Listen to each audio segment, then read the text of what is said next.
di atas 10.000 ya sampai 15.000 koleksinya, eksemplarnya, jumlah judulnya totalnya adalah 1.250 sampai 2.500. Ini bukan eksemplar ya, tapi judul. Kemudian setelah kenaikan setiap 1.000 itu ditambah 125 eksemplar atau judul ya. Selanjutnya koleksi per kapita. Nah ini jumlah koleksi perpustakaan desa atau kelurahan, kecamatan itu paling sedikit 1.000 judul. Jumlah penambahan buku koleksinya adalah 0,2 per kapita. Jadi gambarannya seperti ini nih. Kalau jumlah penduduk desa, desa ini ya khususnya kelurahan ini kecamatan akan lebih tinggi kalau nggak salah ya. 3.000. Nah jumlah koleksi tambahannya 600. Kalau 3.000 sampai 6.000 penambahannya 601 sampai 1.200. Dan seterusnya 9.000 ke atas, jumlah penduduknya 3.000, maka penambahan berikutnya adalah 600 per judul. 600 judul. Kemudian selain tadi, kita juga perlu sarana prasarana yang harus kita siapkan. Lokasi, pertama lokasi. Lokasi perpustakaan itu berada di lokasi yang strategis dan mudah dijangkau masyarakat.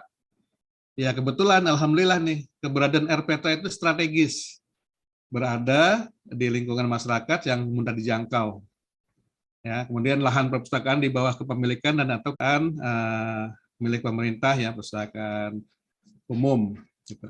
Kemudian gedungnya adalah satu, luas bangunan gedung perpustakaan paling sedikit 56 meter persegi dan bersifat permanen yang memungkinkan pengembangan fisik secara berkelanjutan kalau memungkinkan.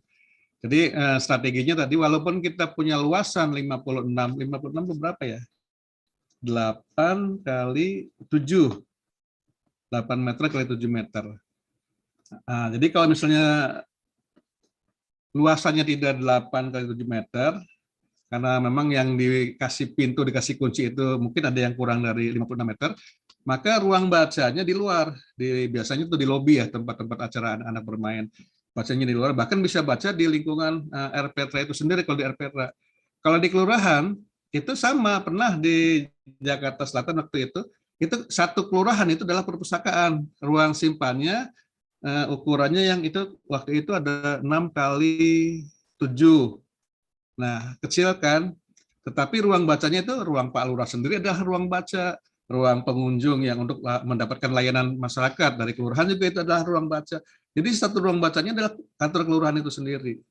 Nah itu kita bisa memperluas begitu, artinya petugas perpustakaan bisa meminjamkan buku itu dibaca di tempat, di lingkungan kelurahan, di lingkungan kecamatan, atau di lingkungan RPTRA, atau di lingkungan TBM. Seperti itu. Kemudian gedung perpustakaan memenuhi standar keamanan, kesehatan, keselamatan, dan lingkungan. Nah tentu ya, karena walaupun bagaimana namanya RPTRA. Ini RPTRA itu adalah ruang publik. Kalau ruang publik itu artinya semua masyarakat, siapapun bisa datang. Ruang publik yang bagaimana? Yang terpadu. Jadi terpadu semua bisa kolaborasi di situ. Jadi kalau misalnya warga betul-betul memanfaatkan RPTRA, maka kita akan tahu siapa saja warga yang sering datang, gitu kan. Kemudian ruang publik terpadu yang ramah anak. Jadi artinya satu ruangan publik itu harus ramah anak. Tidak boleh ada tembok misalnya yang runcing, ada sungai, ada sesuatu yang membahayakan, itu harus hilang sehingga ketika keluarga datang ke RPTRA itu merasa nyaman, merasa ya aman saja, artinya tidak khawatir ketika anak balitanya misalnya bermain ke RPTRA. Seperti itu ya. Kemudian ada ruang perpustakaan. Nah, nih tadi udah sedikit ya. Ruang perpustakaan paling sedikit memiliki area lokasi, memiliki area koleksi itu tadi ya, ruang simpan tadi. Kemudian juga area baca dan stok yang didata secara efektif dan efisien. Yang ditata ya, yang ditata secara efektif dan efisien. Artinya memang harus kita kelola supaya efektif dan efisien. Sarana perpustakaannya, satu, setiap perpustakaan wajib memiliki sarana penyimpanan koleksi, tentunya rak ya, ada rak di sana, rak untuk buku, tentunya juga nanti perlu ada juga rak untuk majalah, untuk misalnya koran, atau rak untuk media digital. Terus juga ada sarana kerja di sana. Dan setiap perpustakaan memiliki sarana akses layanan perpustakaan dalam informasi minimal berupa katalog. Kalau di perpustakaan yang lebih besar ya. Kalau perpustakaan yang koleksinya masih di bawah 5.000 itu cukup layanannya langsung aja masyarakat dipersilakan ke mana ke rak buku. Tapi kalau misalnya Bapak Ibu sekalian bisa membuat kartu katalog, itu akan lebih baik lagi. Kemudian jam buka. Nah ini, jam buka perpustakaan paling sedikit 6 jam per hari. Biasanya 8 jam ya per hari itu kita buka. Tapi kalau misalnya Bapak Ibu sekalian lebih nyaman sampai dari jam bukanya RPtra, ya lebih baik, nggak apa-apa. Yang penting sesuai dengan kemampuan jumlah personalnya dan sebagainya. Misalnya dari RPT itu jam berapa mulainya? Jam 6 pagi sampai jam berapa, nanti shift keduanya jam berapa sampai jam berapa. Jadi bukunya dari jam 6 sampai jam berapa gitu ya. Tapi itu kan nggak mungkin, karena jam 6 itu misalnya Bapak Ibu sekalian tugas awalnya adalah merapikan RPT itu sendiri. Dan seterusnya lah ya. Nanti bisa disesuaikan kerja, disesuaikan apakah 8 jam, rata-rata 8 jam. Kemudian jenis layanan paling sedikit adalah layanan baca di tempat sirkulasi itu peminjaman, referensi, layanan buku-buku referensi, dan penelusuran informasi. Jadi kalau ada masyarakat pengen tanya tentang informasi sesuatu dari buku, Bapak Ibu sekalian bisa menjelaskan. Kemudian pola layanan ya ini. Pola layanan mengutamakan kebutuhan dan kepuasan pemustaka dengan memanfaatkan teknologi informasi dan komunikasi serta layanan perpustakaan keliling atau pengembangan layanan ekstensi lainnya. Nah, ini berlaku bagi perpustakaan kelurahan kecamatan. Kalau yang di RPTA, saya kira belum sampai ke sana, karena RPTA masih merupakan embrio untuk menjadi perpustakaan kelurahan. Nah, yang dimaksud dengan teknologi informasi adalah, jadi Bapak Ibu sekalian bisa memanfaatkan nanti ke depan ya, itu ada satu aplikasi yang bisa digunakan. Nah, tetapi sampai sekarang masih belum tersentuh karena memang masih diproses. Kemudian juga kita punya perpustakaan digital. Mungkin Bapak Ibu sekalian masih ingat atau yang belum tahu ya, saya akan sampaikan bahwa kita, pemerintah Provinsi DKI Jakarta itu memiliki perpustakaan digital. Namanya iJakarta. Mudah-mudahan kenal dan tahu. Kalau belum, nanti saya kasih tahu caranya bagaimana Bapak Ibu sekalian memiliki perpustakaan. Itu dibuka 24 jam dan tidak harus Ibu keluar rumah, cukup pakai HP ya, Android atau HP yang lain lah. Nah, itu bisa Bapak Ibu download aplikasinya iJakarta itu di Play Store. Jadi itu sangat membantu kita untuk menambahkan pengetahuan. Ketika hujan, ketika kita sedang WFH, ketika sedang di luar kota, dimanapun selama masih ada jaringan dan ada kuota tentunya ya, itu pasti bisa menggunakan perpustakaan digital kita. Kemudian perpustakaan keliling atau ekstensi lainnya itu di RPTA belum diwajibkan atau belum ditugaskan untuk memberikan layanan keliling, cukup di lingkungan situ saja biar nanti masyarakat yang datang. Yang extension itu bisa dilakukan oleh sekarang ya oleh perpustakaan tingkat kota saja dulu dengan yang namanya mobil perpustakaan keliling atau yang namanya layanan paket atau apapun ya jenis-jenis pameran atau apa dan sebagainya. Seperti itu.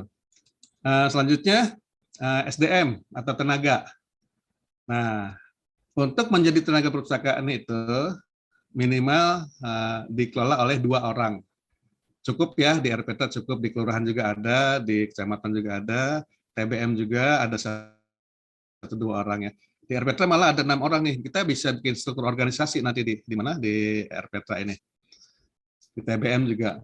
Kemudian selain jumlah tenaga yang paling sedikit 2, ada kualifikasi kepala perpustakaan. Nah, kalau kita bikin struktur organisasi, maka kalau di RPTA contohnya ya, itu kepala pembinanya atau penanggung jawabnya adalah Pak Lurah atau kepala seksi Kesra.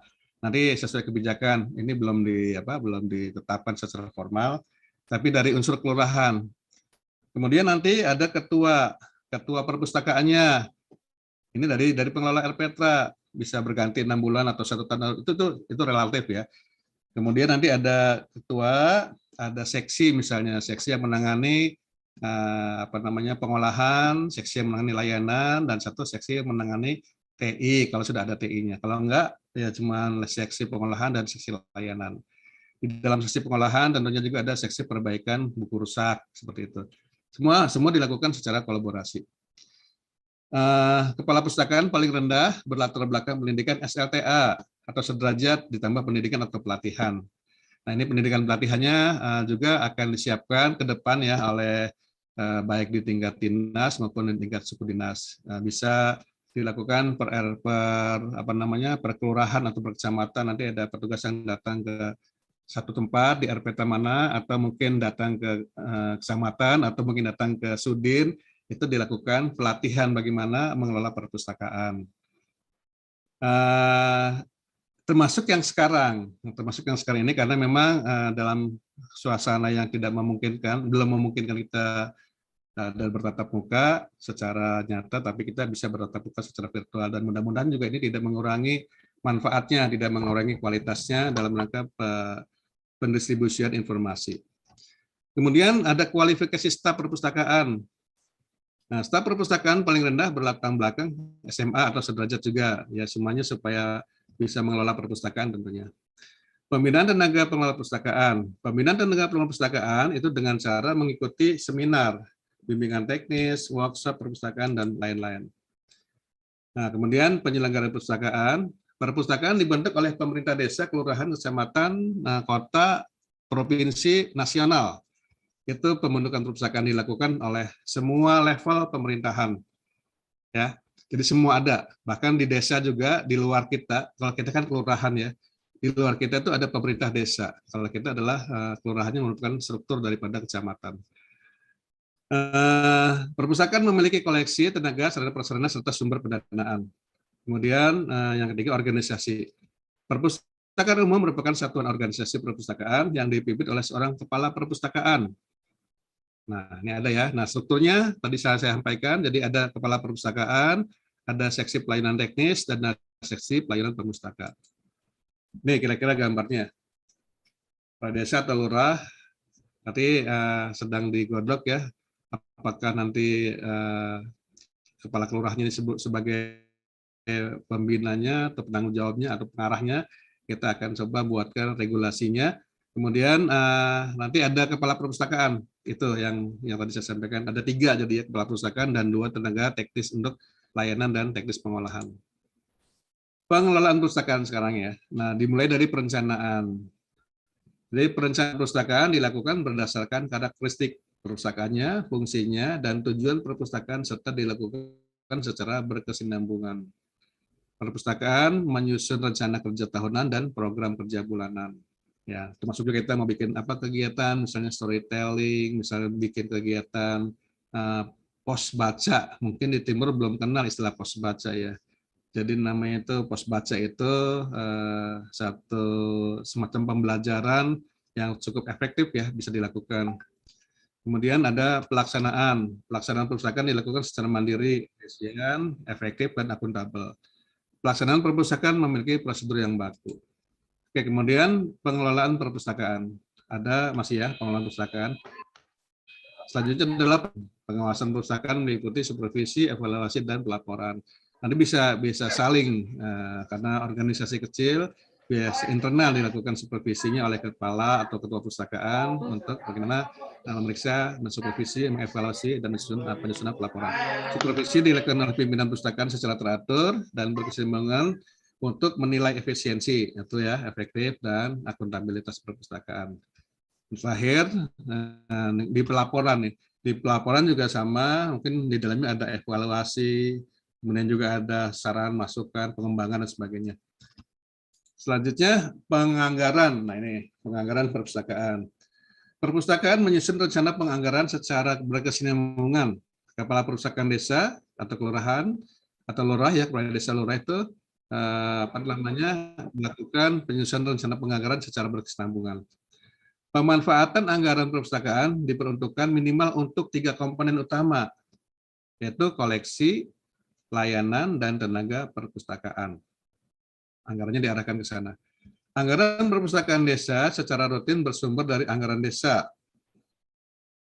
Ini kalau desa ya. Kalau kelurahan nanti bisa belum dirumuskan secara formal, itu nanti antara kelurahan, kecamatan dengan sudin perpustakaan itu mungkin akan ditinjau kembali SOTK daripada tugas dan fungsi perpustakaan di masing-masing level. Anggaran perpustakaan desa secara rutin bersumber dari anggaran desa, anggaran perpustakaan kelurahan bersumber dari APBD, ya, dan dapat diperoleh dari sumber lain yang tidak mengikat. Kepala perpustakaan bertanggung jawab dalam pengusulan, pengolahan, pengelolaan, dan penggunaan anggaran. Jadi nanti diusulkan anggarannya dan dipertanggungjawabkan untuk kegiatan pengelolaan dan penggunaan anggaran yang lainnya. Demikian barangkali Bapak Ibu sekalian paparan singkat ya berkenaan dengan dengan perpustakaan pengolahan.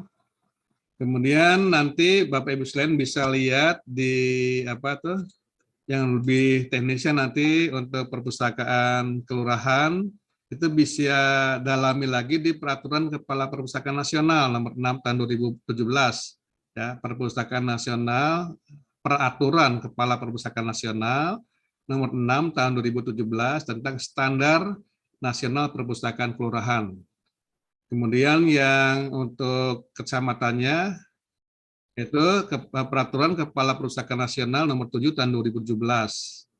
Nah, nanti untuk yang lain akreditasi, nanti Bapak Ibu sekalian bisa juga melihat instrumen. Bisa melihat instrumen akreditasi. Sebentar, saya masih ada nggak ya? Contoh saja, contoh ya, saya akan coba sampaikan contoh. Bentar, saya buka lagi. Contoh akreditasi. Nih, instrumen ya, instrumen akreditasi perpustakaan desa lah katakan nih.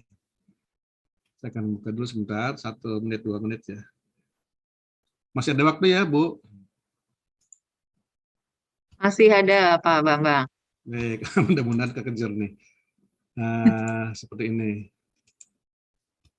Salah. Waktunya sekitar 12 menit lagi nih Pak Bambang. Oh, masih ada waktu panjang lumayan. Nah, ini Bapak Ibu sekalian ya, ini bisa kita lihat di sini.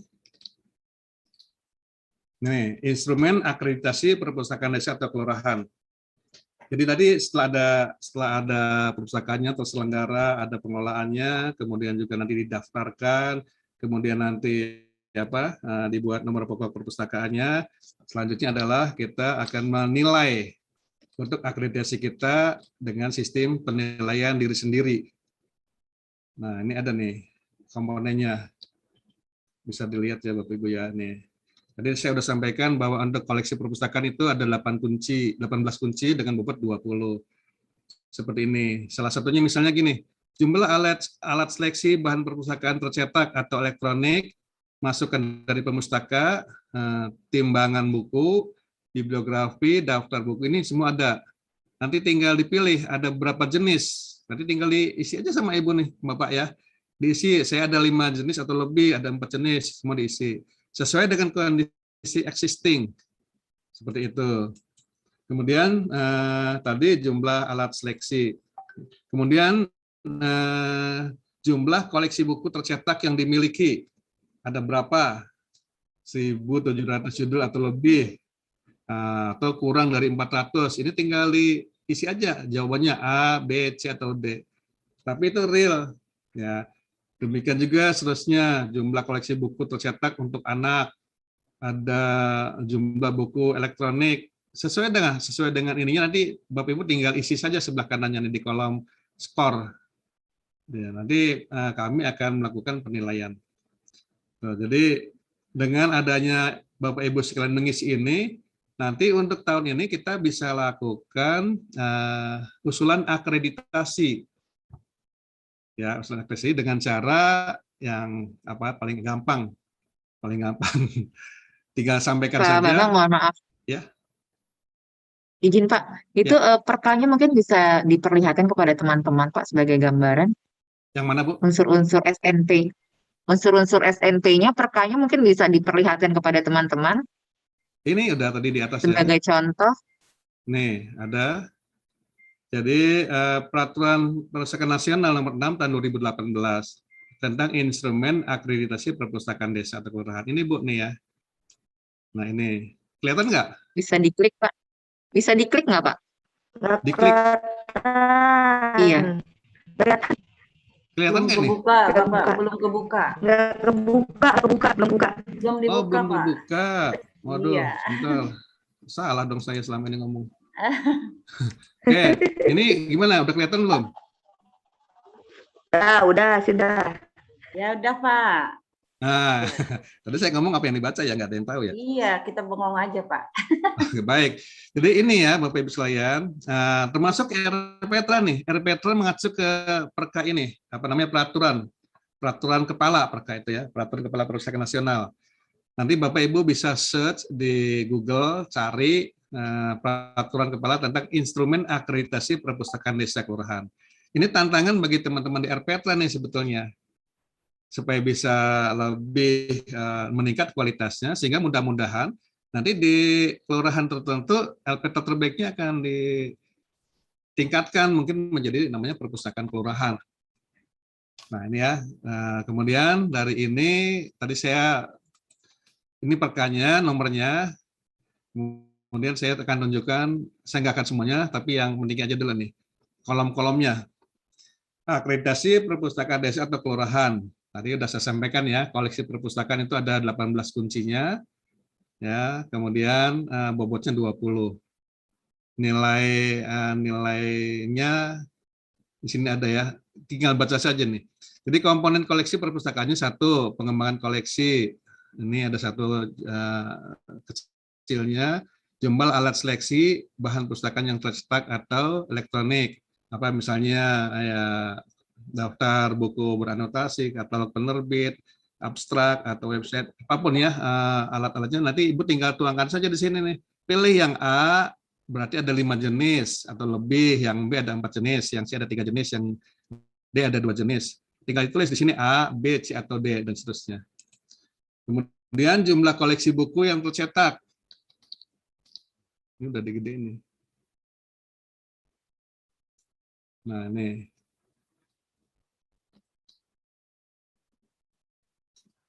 Dan seterusnya Bapak Ibu sekalian ya, ini bisa dijadikan kita untuk menambahkan kualitas perpustakaannya. Kemudian setelah itu banyak nih, ada beberapa isian, termasuk juga pengorganisasian bahan pustakaan, ada pengolahan, inventarisasi, klasifikasi semua. Tentunya ini tidak mudah, tapi setelah bertahap Bapak Ibu kan bisa isi saja dulu. Kalau yang belum ada dikosongkan, nanti dari situ ibaratnya dokter ketika pasiennya sudah menyampaikan keluhan penyakitnya gitu ya. Nanti teman-teman di Sudin akan menilai, oh berarti yang nilainya sekian, terapinya seperti apa gitu kan. Kalau yang udah bagus nanti tapi masih belum sempurna, terapinya seperti apa. Itu akan dilakukan pembinaan perpustakaan lebih lanjut. Ya, ini itu banyak. Saya nggak bacakan satu-satu, nanti waktunya habis. Lebih baik kita lakukan untuk berdiskusi barangkali. Termasuk juga mebeler, nih ada mebeler ya, sarana mebeler, kemudian banyaklah.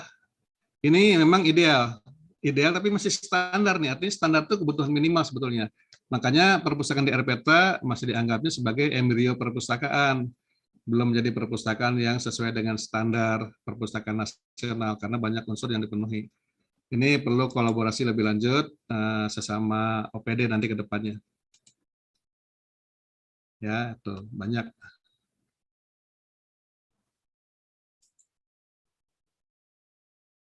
Oke, semuanya ada. Jadi intinya ada tadi ya, ada mana? Tadi mana tuh? Nah, ini nih, ada 18 kunci, 33 di sini. Semuanya di sini nanti kita bisa penuhi secara bertahap. Kemudian diawali juga dengan ini nih identitasnya. Nanti diisi saja nama perpustakaannya, nomor NPP-nya. Kemudian ada satu lagi dari daerah kita perlukan namanya nomor registrasi. Ya, jadi nanti Bapak Ibu sekalian masuk ke yang namanya aplikasi SiapJek. SiapJek itu aplikasi, nanti Bapak Ibu sekalian bisa buka aja websitenya Disposif. Nah, teman-teman di Sudin juga tahu itu bisa menyampaikan supaya nanti ketika masuk situ cari fitur tentang perpustakaan, nanti ada pilihan perpustakaan, ada aplikasi dan sebagainya, aplikasi apa namanya Siapjek, tinggal diklik saja nanti pelan-pelan kita isi. Itu saja barangkali yang saya sampaikan, kurang lebihnya saya mohon maaf. Billahi taufiq wal hidayah. Assalamualaikum warahmatullahi wabarakatuh. Saya kembalikan ke Bu Moderator. Waalaikumsalam warahmatullahi wabarakatuh. Terima kasih Pak Bambang. Iya. Jadi tadi walaupun singkat tapi jelas dan padat ya teman-teman Bapak Ibu. Jadi nanti untuk lebih jelasnya kalau Bapak Ibu ingin mengunduh apa namanya unsur-unsur standar nasional perpustakaan itu sebenarnya juga bisa diunduh Pak Bambang dari perpusnas.go.id ya kalau nggak salah. Halo? Apakah suara saya terdengar? Halo? Terdengar, Bu. Terdengar. Oh, terdengar, iya. Nah, nanti juga materi insya Allah akan kita share untuk teman-teman ya dari Pak Bambang. Izin ya Pak Bambang untuk bisa men-share materi buat teman-teman pengelola perpustakaan pada hari ini. Ya. Nah, tadi jadi semakin terbuka wawasan sama ilmu kita tentang bagaimana mengelola perpustakaan, terutama perpustakaan yang kita kelola saat ini adalah RPTRA TBM, perpustakaan kelurahan dan kecamatan ya. Jadi bukan perpustakaan umum yang dalam bentuk fisik itu besar dan memiliki koleksi yang banyak tentunya. Dan setelah perpustakaan itu kita kelola dengan baik menuju arah-arah standar nasional perpustakaan tentunya, lalu bagaimana masyarakat di luar sana mengetahui tentang existing, tentang keberadaan kita gitu, bahwa kita ada perpustakaan loh, RPTRA Anu ada perpustakaannya loh, kita ada TBM ini loh gitu ya. Termasuk juga kelurahan dan kecamatan itu tidak banyak masyarakat tahu tentang keberadaannya. Nah, bagaimana supaya mereka tahu? Caranya adalah dengan melakukan promosi ya, dengan melakukan promosi melalui media-media yang saat ini sudah banyak sekali perantaranya. Nah, bagaimana dan jelasnya seperti apa? Materi layanan perpustakaan dan promosi perpustakaan berikutnya adalah materi kedua yang akan disampaikan oleh narasumber kita yang kedua. Dan sudah hadir di tengah-tengah kita ini sejak pagi tadi, Ibu Meti Lastri. Assalamualaikum Ibu. Waalaikumsalam warahmatullahi wabarakatuh. Bu Rike, apa kabar Bu Rike? Kangen lama nggak ketemu nih. Alhamdulillah, sehat Bu. Alhamdulillah. Baru kangen ya sama Bu Meti nih. Baru purna COVID Bu. Sebulan yang lalu. Sebulan yang lalu. Masya Allah. Yang kedua ya Bu ya, kalau tidak salah. Dia demen tuh. Iya yang kedua Bu. Masya Allah, alhamdulillah. Tapi di rumah sakit. Nah, itulah jadi Bapak Ibu ya. Tapi tetap bagaimanapun juga kita harus berusaha ya Bu Meti ya, tetap menjaga protokol kesehatan gitu. Bu Meti walaupun terpapar, alhamdulillah ini kondisinya alhamdulillah baik ya Bu ya. Sehat selalu gitu alhamdulillah. Baik. Jadi virusnya memang suka nempel tapi ibunya selalu sehat. Iya benar. Gitu. Bu Meti. Izin nih Bu Meti akan menyampaikan materi tentang layanan perpustakaan dan promosi perpustakaan ya Bu ya. Ya, siap. Iya, namun izin sebelum teman-teman, sebelum Ibu menyampaikan paparannya, izinkan saya untuk membacakan tentang riwayat beliau terlebih dahulu. Ya, memiliki nama lengkap dengan titel Dr. Anda Meti Lastri MSI. Beliau saat ini sudah menjadi Pustakaan Madya, sama halnya dengan Pak Bambang Sidir, dengan pendidikan terakhir S2 Kebijakan Publik Universitas Indonesia. Ini pengalamannya luar biasa ya. Cuma saya bacakan yang beberapa terakhir ya. Beliau merupakan kepala sebelum menjadi Pustakaan Madya, beliau adalah Kepala Suku Dinas Perpustakaan dan Kearsipan Kota Jakarta Pusat itu pada tahun 2016 sampai tahun 2021. Kemudian sebelumnya juga pernah menjadi Kasudin di Jakarta Barat ya Bu ya, tahun 2015 sampai 2016. Pernah juga menjadi Kepala Bidang Pembinaan di Dispusip di Dinas Pulomas, Dinas Perpustakaan dan Kearsipan pada tahun 2012 hingga 2014. Juga pernah menjadi PLT Timur ya Bu, cuma sebentar ya Bu ya. Ya setengah tahun lah. Lumayan juga Iya ya. lumayan. Lumayan Bu. Ini teman-teman timur mungkin ada yang kenal Bu Meti mungkin nih, Air Petra. Oh, Nah padahal belum kemudian ada. pengalaman, Petra belum ada, Bu. oh belum ada ya Bu ya? Belum. Oh iya belum ada. Masih benar lama. Dulu Iya iya. 2012 kalau nggak salah, Bu. Yang di timur. Iya, di timur 2012. Iya. Jadi belum kenal ya, tapi kayaknya udah Tapi TBM kenal Sanggar, Ibu di Sanggar apa? Sanggar Mangga ya? Itu pasti tahu. Saung Manggar. Saung Manggar. Ha. Ya, ada juga di sini TBM Cari Jaranan, Bu Indah. Mungkin teman-teman TBM kali ya, yang Iya. sempat kenal Ibu nih. Nah, terus ini pengalaman organisasi, beliau juga Masya Allah ya banyak sekali. Mungkin saya bacakan dua saja di sini. Beliau merupakan Ketua Ikatan Pustakawan DKI dari tahun 2012 hingga 2017, serta pengurus Forum Perpustakaan Umum Indonesia dari tahun 2019 sampai dengan 2020. Dan Wakil Sekretaris Kopri DKI pada tahun 2007 sampai dengan 2012. Nah, seperti halnya Pak Bambang, beliau juga salah satu pakar di bidang perpustakaan. Kenapa? Karena pengalaman beliau dari mulai penyusunan kebijakan sampai dengan turun ke lapangan ya Bu, blusuan-blusuan. Jadi beliau sudah tahu persis bagaimana asam garamnya perpustakaan. Ya, oleh karena itu, untuk materi selanjutnya saya serahkan sepenuhnya kepada Ibu Meti Lasri untuk menyampaikan. Silahkan Ibu.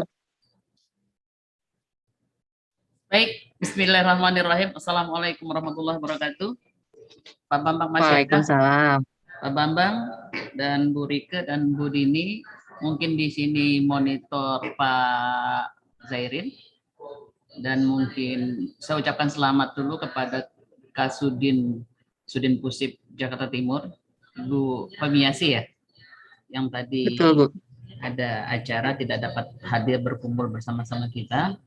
Selalu kita panjatkan puji syukur kehadirat Allah Subhanahu wa taala karena kita semua para peserta bimbingan teknis ini diberikan kesehatan dan dijauhkan dari pandemi yang ada sekarang ini.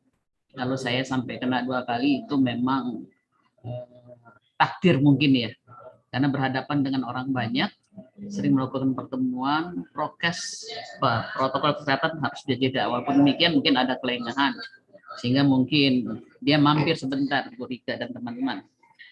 Tadi kita sudah mendengarkan apa yang dipaparkan oleh Pak Bambang. Itu Pak Bambang menyampaikan peraturan Kepala Nasional nomor 6 tahun 2017 tentang NSP perpustakaan kelurahan. Jadi titik tolaknya berangkat dari situ karena masing-masing tingkatan perpustakaan itu diatur dalam peraturan perpustakaan nasional yang berbeda-beda. Kalau perpustakaan kelurahan nomor 6, nomor 7 kecamatan, nomor 8 kota Madia, nomor 9 provinsi dan terus ke atas. Dan ini perlu dipahami atau dimengerti oleh teman-teman Petra khususnya dan juga kecamatan. Kalau di sini ada perpustakaan kecamatan dan juga mungkin TBM untuk bisa nanti mengembangkan perpustakaannya menjadi perpustakaan yang terakreditasi. Karena beberapa waktu yang lalu ada beberapa Petra yang mengikuti kegiatan lomba perpustakaan kelurahan. Dan pada waktu itu yang menang adalah Petra dari Bahari di Jakarta Selatan. Jadi artinya apa? Artinya seluruh perpustakaan Petra di DKI Jakarta kita bisa masukkan dalam kategori perpustakaan kelurahan. Karena kalau melihat luasnya itu tidak akan menjadi masalah karena Petra itu halamannya luas, di mana semua halaman itu, semua taman itu bisa kita anggap sebagai lahan untuk arena membaca perpustakaan. Dan kita juga punya ruangan untuk menyimpan buku-buku yang ada di Petra. Itu sebagai tambahan untuk mengingatkan kepada teman-teman peserta bimbingan teknis ini. Nah, memang Petra ini agak berbeda dengan perpustakaan yang lain. Saya berbedanya mungkin paling umum adalah mungkin tidak memiliki koleksi referensi itu sementara.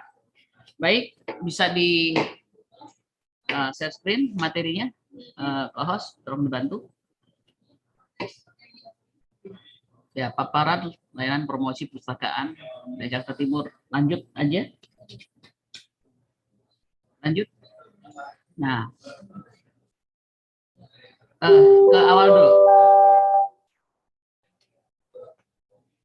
Ke slide pertama dulu. Mohon izin untuk para pegawai dikarenakan ada pemeriksaan sound system, kami mohon maaf atas terganggunya kenyamanannya. Bapak atau Ibu semua sebelumnya terima kasih. Ya, mohon maaf. Mohon maaf, ada pengumuman saya di kantor. Saya ingin menyampaikan tadi di slide pertama dulu sebentar. Slide pertama dulu. Nah, ini perpustakaan. Yang langsung kedua.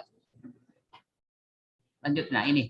Tadi juga sudah disampaikan apa itu definisi perpustakaan, dan saya tidak akan membacakan kembali, namun saya berharap teman-teman bisa mengerti apa itu institusi perpustakaan yang diambil dalam Undang-Undang 43 2007 pasal 1 ayat 1. Kemudian saya juga ingin memperkenalkan kepada para peserta tentang perpustakaan sesuai dengan kepemilikannya. Ini sebagai pengetahuan saja. Perpustakaan pemerintah, ada perpustakaan provinsi, ada perpustakaan kabupaten kota, ada perpustakaan kecamatan, ada perpustakaan kelurahan dan desa, dan ada perpustakaan masyarakat. Nah, perpustakaan masyarakat ini bisa TBM, bisa pojok baca, atau perpustakaan umum lainnya yang memang didirikan dan dibangun oleh masyarakat seperti perpustakaan Fadlizon. Nah, Fadlizon itu adalah masyarakat, beliau memiliki perpustakaan sendiri. Kemudian ada perpustakaan keluarga yang ada di rumah-rumah, kemudian ada perpustakaan pribadi yang dimiliki oleh pribadi-pribadi. Ini sesuai dengan Undang-Undang 43 2007 pasal 16. Lanjut, Bu. Kemudian juga kita mengenal ada jenis-jenis perpustakaan. Kadang orang suka tertukar antara jenis kepemilikan dengan jenis-jenis. Nah, ini ada beberapa jenis perpustakaan. Ada perpustakaan nasional yang di Salemba dan juga di Jalan Merdeka Selatan yang paling tinggi di dunia. Jadi perpustakaan nasional yang beroperasi di Medan Merdeka Selatan itu adalah perpustakaan yang paling tinggi di dunia. Ya, hebat perpustakaan kita. Saya juga pernah ke beberapa kota, saya tidak pernah melihat bangunan perpustakaan setinggi perpustakaan kita. Kemudian juga ada perpustakaan umum, perpustakaan sekolah atau madrasah, dan perpustakaan perguruan tinggi. Kemudian ada perpustakaan khusus. Perpustakaan umum itu seperti TBM itu termasuk perpustakaan umum, kemudian perpustakaan kecamatan dan kelurahan itu juga adalah perpustakaan umum, kemudian RPtra juga kita kategorikan perpustakaan umum. Mengapa kita kategorikan perpustakaan umum? Karena pengunjung dari perpustakaan tersebut boleh siapa saja, tidak melihat siapa dia. Kalau perpustakaan sekolah, yang bisa berkunjung ke perpustakaan sekolah itu adalah siswa didik di tempat sekolah tersebut. Perguruan tinggi juga demikian. Perpustakaan khusus juga demikian. Perpustakaan khusus itu seperti perpustakaan perkantoran, perpustakaan organisasi, perpustakaan keagamaan seperti perpustakaan masjid. Itu adalah perpustakaan khusus dan perpustakaan gereja. Kemudian ada standar nasional perpustakaan yang tadi satu persatu sudah dijelaskan oleh Pak Bambang. Namun saya cuma ingin mengingatkan kembali, standar adalah standar koleksi, standar sarana prasarana, sampai dengan standar pengelolaan perpustakaan. Nah, standar ini akan menjadi standar minimal bagi penilaian status perpustakaan. Dia standar minimal. Jadi kalau semua perpustakaan sudah memenuhi standar nasional perpustakaan ini, maka dia sudah bisa mengikuti akreditasi. Tapi diharapkan penyelenggaraan perpustakaan yang ada itu sebaiknya dia lebih daripada yang sudah distandarkan. Kalau koleksinya tadi Pak Bambang katakan 1000, dia kalau bisa 2.000, 1.500 gitu. Lanjut. Nah, lanjut. Kemudian masuk pada slide berikutnya.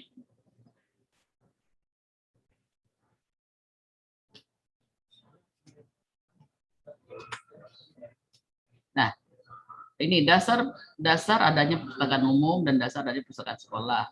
Ini tadi bisa dibaca, dasarnya Undang-Undang 43 2007 pasal 23 ayat 1 itu terkait dengan sekolah.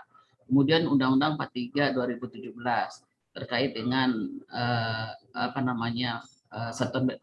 peserta didik, melayani peserta didik pendidikan setara yang dilaksanakan di lingkungan satuan pendidikan yang bersangkutan. Kemudian Undang-Undang 20 tahun 2003 tentang Sisdik. Lanjut, ini terkait dengan perpustakaan sekolah. Kemudian ini terkait dengan perpustakaan umum, itu dasarnya adalah Undang-Undang 43 2007 pasal 22. Lanjut berikutnya di slide berikutnya. Nah, tadi saya memperkenalkan secara umum saja tentang perpustakaan dan sedikit juga mengulang tentang standar nasional perpustakaan yang 6 komponen itu. Dan saya juga tadi mendengarkan sudah sangat jelas dijelaskan oleh narasumber terdahulu. Nah, layanan, promosi, dan kerjasama perpustakaan. Ini adalah satu kesatuan. Dan ini adalah salah satu juga yang masuk dalam kategori penilaian di dalam akreditasi. Dan juga dia masuk dalam komponen standar nasional perpustakaan dari yang 6 itu. Nah, layanan itu ada 2 sistem. Kalau yang saya sampaikan terkait dengan layanan ini tentu layanan terkait dengan perpustakaan pada umumnya. Nanti layanan ini kita sesuaikan dengan masing-masing perpustakaan kita. Seperti Erpetra tentu kita sesuaikan layanannya karena di Erpetra itu tidak ada mungkin kadang-kadang ada juga yang memiliki buku-buku koleksi. Jadi kalau ada buku-buku koleksi referensi tentu ada layanan referensi. Kalau tidak ada mungkin tidak.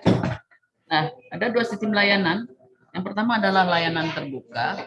Sistem ini memberikan kebebasan kepada pemustaka perpustakaan untuk memilih dan mengambil sendiri bahan perpustakaan yang diinginkan dari ruang koleksi. Apabila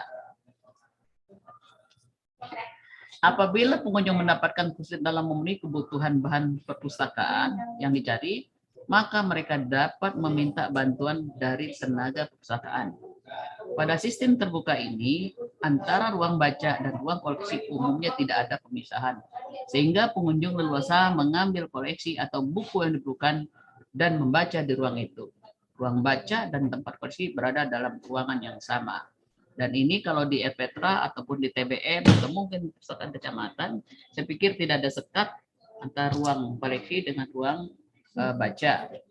Sehingga pemustaka mungkin bisa langsung untuk mencari buku yang dibutuhkan.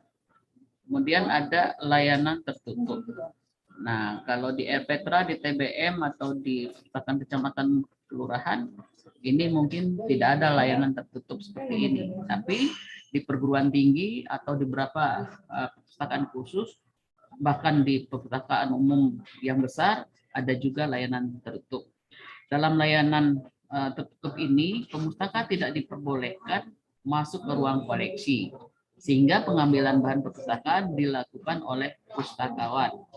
Oleh karena itu, pemustaka harus mengetahui dulu secara jelas nama pengarang atau judul buku yang akan dibutuhkan, sehingga ketika mengajukan permintaan peminjaman, petugas layanan sudah tahu dari judul dan penerbit yang diminta oleh pemustaka. Lanjut slide-nya. Ada jenis-jenis. Assalamualaikum warahmatullahi wabarakatuh. Nah, mari kita bersama-sama mengikuti pembacaan teks Pancasila. Bapak Ibu dimohon untuk berdiri pada dengan Bu moderator, bisa izin sebentar pembacaan teks Pancasila. Siap, Bu, silakan. Izin ya teman-teman Bapak Ibu. Jadi kita setiap jam 10 di sini harus mengikuti pembacaan Pancasila. Terima kasih, Pak.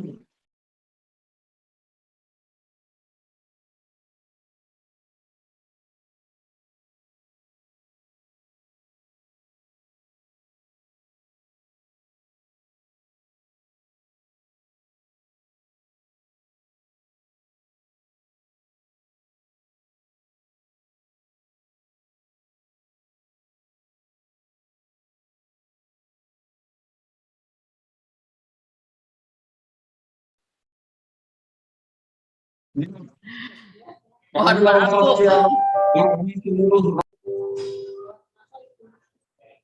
Ya, udah, baik.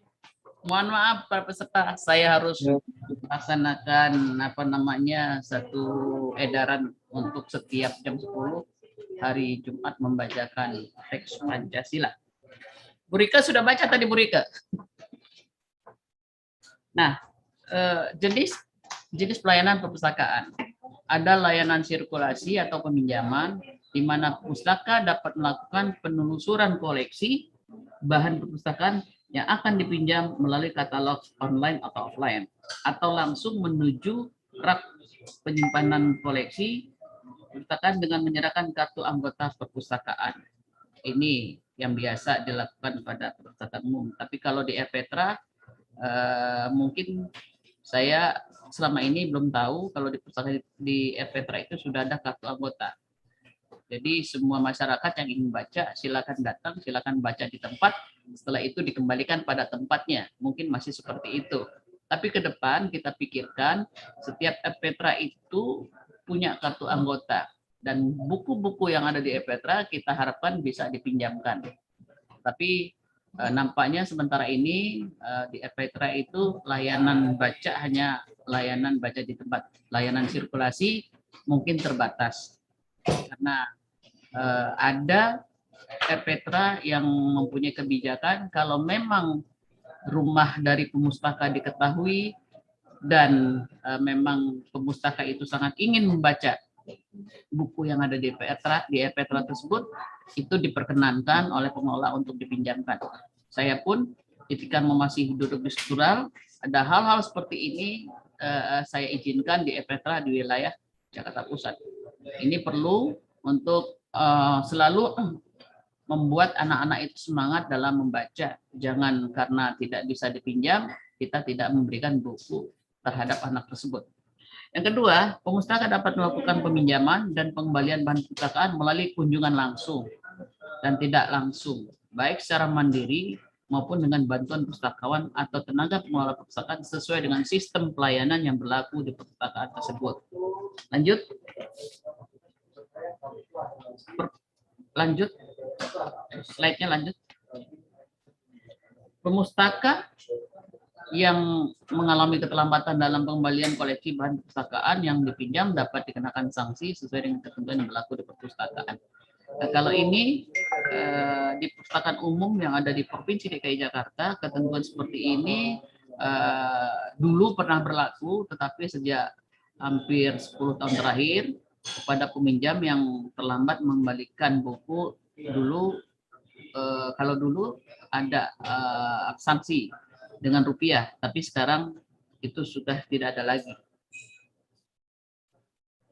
Yang keempat, pada era teknologi informasi dan komunikasi yang semakin maju, perpustakaan dapat menyediakan sarana prasarana penunjang layanan sirkulasi seperti alat atau mesin peminjaman dan pengembalian koleksi bahan perpustakaan mandiri. Alat mesin tersebut dapat diletakkan di tempat yang mudah diakses oleh pemustaka atau book drop.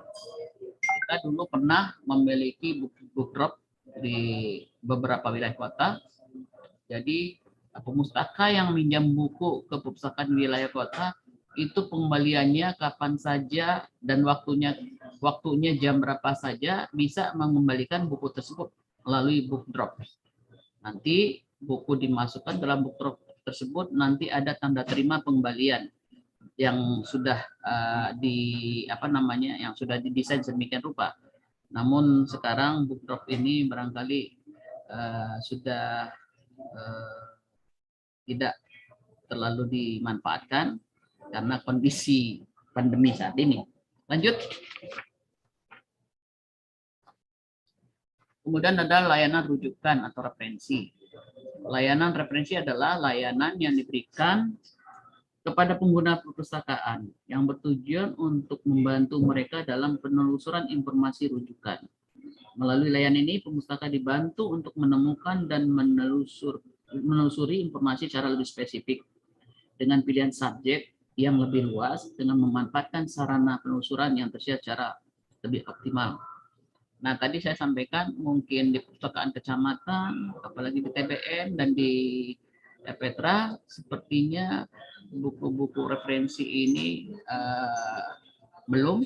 Sebenarnya buku referensi ada, tetapi dalam penerapannya barangkali disamaratakan dengan layanan perpustakaan koleksi umum yang ada. Mungkin seperti itu. Kemudian dari layanan referensi juga merupakan layanan berupa menjawab pertanyaan masyarakat atau pemustaka terkait dengan kebutuhan informasi dari pemustaka. Nah, ini juga tidak usah ini berbentuk layanan informasi. Layanan peminjaman atau sirkulasi pun di Petra, di TBM, di kecamatan atau di kelurahan itu bisa dilakukan. Manakala pemustaka ingin menanyakan suatu koleksi kepada pengelola dan itu pengelola bisa menjawabnya. Seperti itu. Jadi bisa masyarakat bertanya kepada pemustaka terkait dengan informasi dari pemustaka. Informasi kepada pustakawan atau pengelola. Pemustaka juga dapat berinteraksi dengan pustakawan atau tenaga pengelola perpustakaan yang bertugas di layanan referensi dan menanyakan kebutuhan informasinya melalui layanan referensi virtual. Nah, ini ada sudah sudah berjalan di perpustakaan-perpustakaan besar, khususnya perpustakaan kota atau perpustakaan provinsi atau perpustakaan nasional. Kemudian layanan membaca di tempat. Layanan membaca di tempat, pemustaka bebas memanfaatkan bahan pustaka yang ada dan membaca koleksi di tempat yang telah tersedia. Buku yang telah dibaca tetap diletakkan di meja baca dan petugas yang akan memberikannya ke rak buku. Nah, kalau layanan baca di tempat, di perpustakaan umum lainnya, silakan pemustaka membaca buku di tempat. Tetapi kalau buku sudah dibaca, tidak diperkenankan untuk pemustaka tersebut memberikan buku pada tempatnya. Tapi buku itu diletakkan di meja atau di tempat yang sudah disiapkan oleh perpustakaan tersebut. Nah, kalau di TBM, kalau di Petra atau di perpustakaan kecamatan, itu mungkin sesuai dengan kondisi yang ada di perpustakaan masing-masing. Kadang-kadang mungkin karena rak bukunya cuma 3 rak atau 4 rak, pemustaka ketika membaca buku tahu di mana diambil, dikembalikan pada tempatnya, mungkin bisa langsung seperti itu. Tetapi sebaiknya untuk buku-buku yang sudah dibaca oleh pemustaka itu jangan dibiarkan mereka yang meletakkan kembali pada tempatnya. Tetap pengelola yang mengatur kembali atau meletakkan kembali buku pada tempatnya. Sebab nanti kalau mereka yang meletakkan sendiri, urutan dari penempatan buku itu bisa berubah. Kemudian lanjut.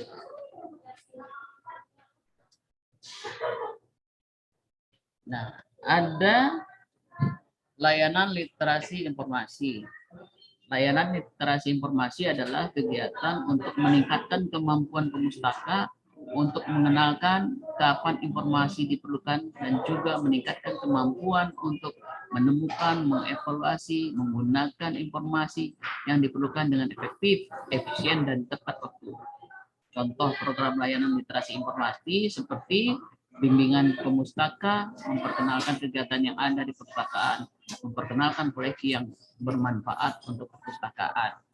Di Petra ini bisa dilakukan, di TBM ini bisa dilakukan untuk pengelola memberikan bimbingan kepada pemustaka, apalagi di TBM di Petra. Kalau yang datang anak-anak itu, berikan informasi kepada mereka terhadap buku-buku yang baik, buku-buku yang mendidik yang bisa mereka baca, sehingga buku-buku yang ada di Petra itu bisa tepat sasaran. Jangan anak-anak yang datang mengambil buku dewasa. Karena buku dewasa dalam arti buku-buku yang diperuntukkan untuk dewasa, seperti tulisan-tulisan yang belum, maksud saya bukan soal tulisannya, tetapi untuk seusia mereka belum mampu menangkap buku yang dibaca karena usianya belum bisa untuk memahami buku yang ditulis oleh penulis pada buku tersebut. Jadi buku-buku itu disesuaikan dengan usia anak-anak yang datang. Kemudian ada layanan lain lainnya seperti storytelling, pemutaran film, wajib kunjung, bedah buku, dan lain-lain.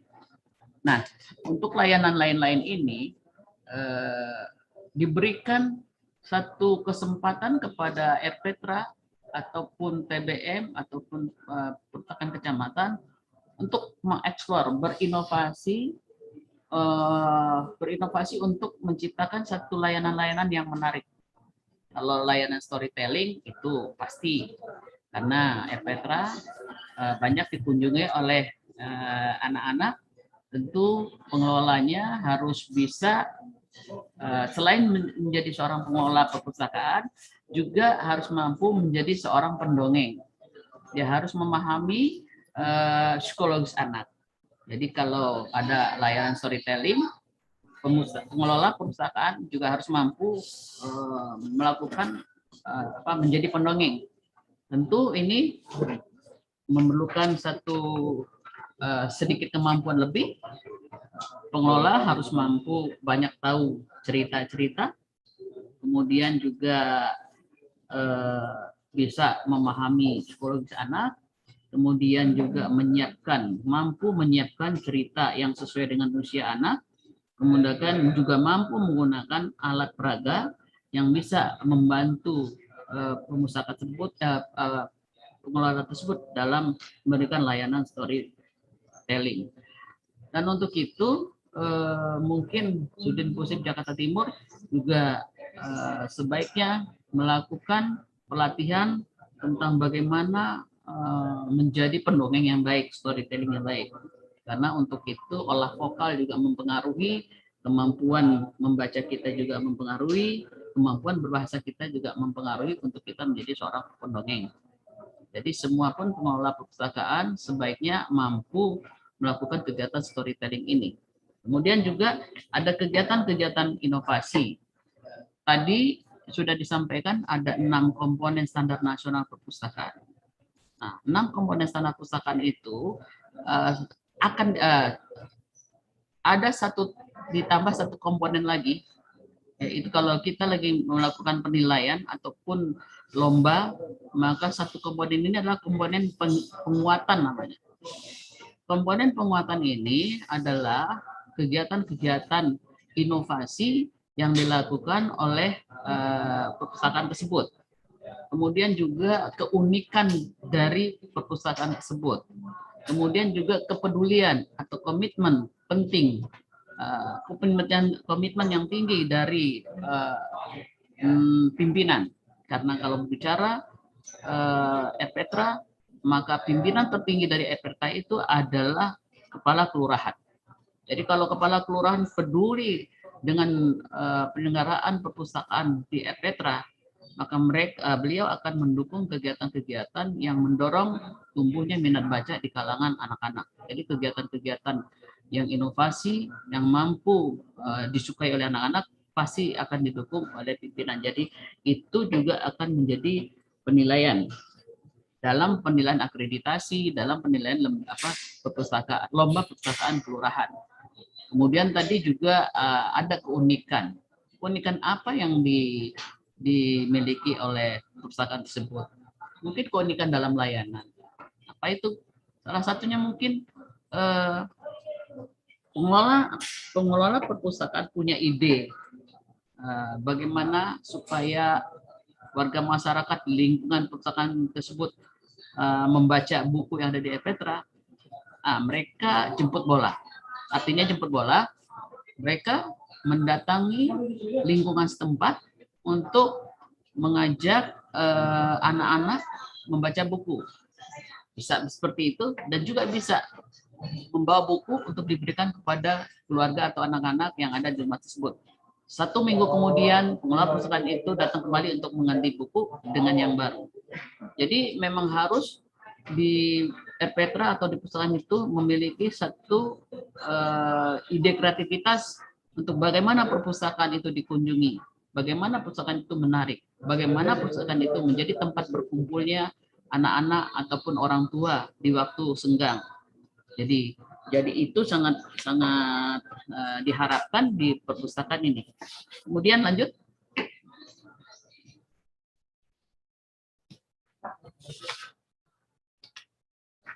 Nah, promosi perpustakaan dan kerjasama.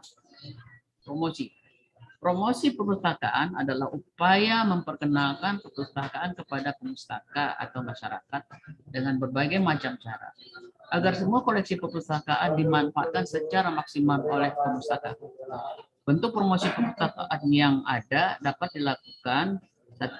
Memperkenalkan perpustakaan masyarakat ke lingkungannya melalui brosur, leaflet, selebaran, dan majalah perpustakaan. 2. Menyebarkan daftar judul buku baru. Jika memungkinkan, berikut sinopsisnya kepada pemustaka melalui website atau melalui media sosial. Kemudian juga mengadakan lomba-lomba seperti lomba bercerita, membaca puisi, lomba pidato, meringkas buku dengan menggunakan buku-buku yang ada di perpustakaan. Lanjut. Kemudian memberikan penghargaan kepada pemustaka yang paling banyak meminjam buku ke perpustakaan. Dan itu diumumkan secara berkala melalui media sosial, website, atau papan pengumuman yang ada di perpustakaan. Memberikan penghargaan kepada tokoh masyarakat, lingkungan yang peduli dan concern dalam memajukan pengembangan perpustakaan. Nah, itu adalah promosi. Promosi perpustakaan ini tidak hanya seperti yang saya sebutkan di atas, tapi juga bisa melalui media sosial. Ada IG, ada Facebook, bahkan media-media Instagram ya, itu IG ya. Nah, bisa menggunakan YouTube. Jadi medsos itu kita bisa gunakan untuk memperkenalkan perpustakaan kita, bahkan buku-buku baru yang ada di tempat kita kepada masyarakat yang ramai. Ada informasi kepada masyarakat seperti itu. Lanjut, kerjasama. Ini juga sangat penting sekali, kerjasama antara perpustakaan itu perlu dilakukan.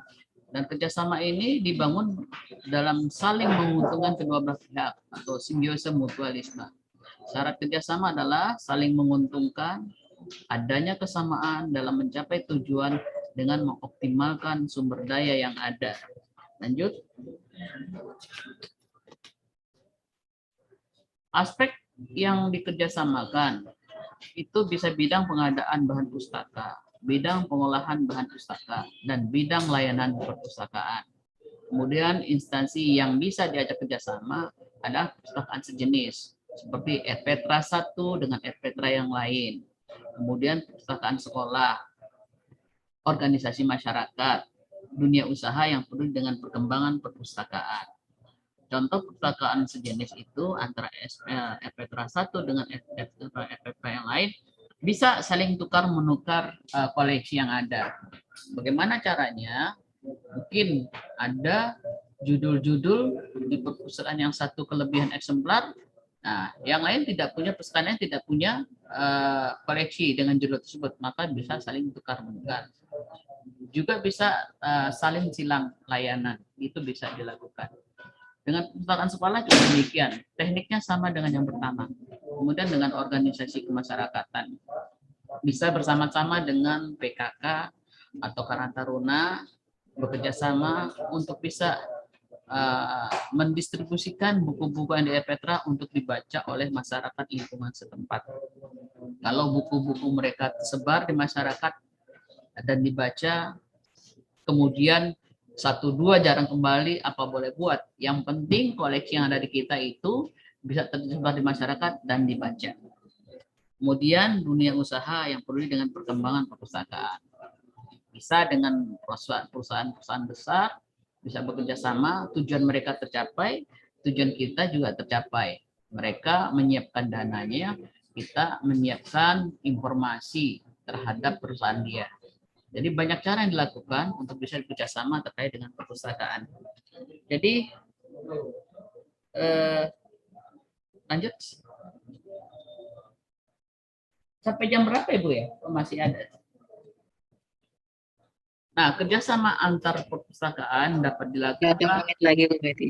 Iya.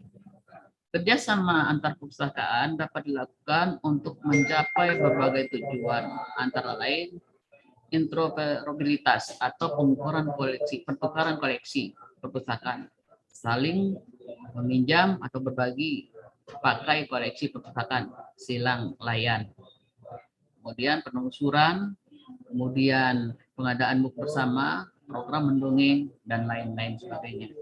Dalam setiap kerjasama perlu ada MOU, Memory of Understanding. Ini sangat perlu dilakukan.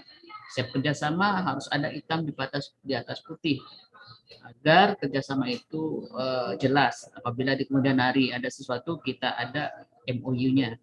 Kemudian melalui kerjasama perpustakaan akan lebih efektif dalam penyelenggaraan dan pengelolaan perpustakaan. Saya pikir demikian yang saya sampaikan terkait dengan layanan. Saya berharap waktu lebih banyak untuk kita berdialog, dan materi yang saya sampaikan ini juga sebagai bahan pengetahuan Bapak Ibu dalam melaksanakan tugas sebagai seorang pengelola perpustakaan.